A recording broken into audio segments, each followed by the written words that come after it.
Okay, this week we are talking about Mother Night by Kurt Vonnegut.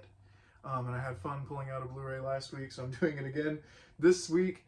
This book reminded me of After Hours, a film by Martin Scorsese from the 80s. It's a comedy that also dabbles in some nihilism, I'd say, and absurdity and violence, which this book definitely plays with.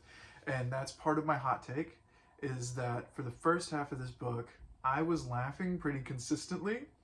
Not like gut busting, but I was having some chuckles. The way they would just bluntly talk about what happened in the war and the ridiculousness of the dentist white supremacist character that shows up.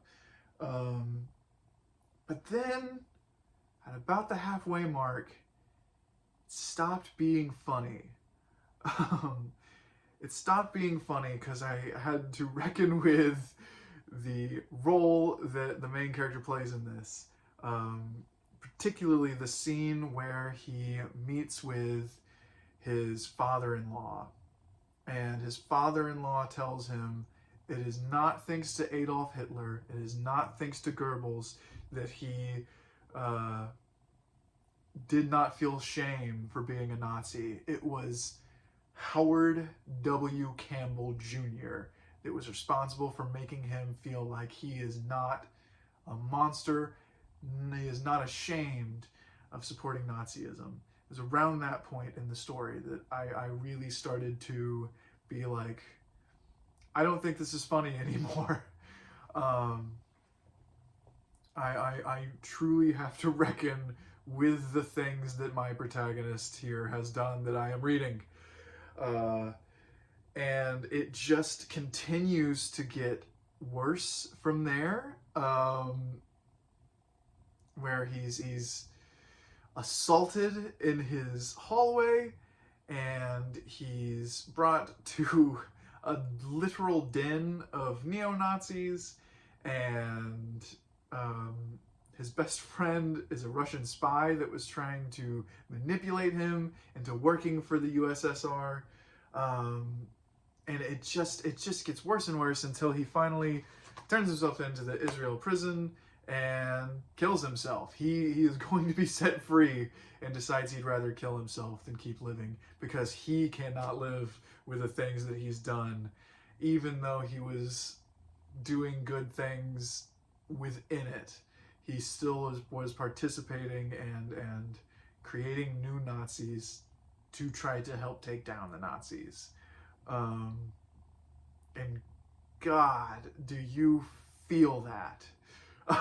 Do you feel the weight of that realization come into the narrative at that halfway mark when he talks about meeting up with his father-in-law, talking to his sister-in-law, and then killing her dog?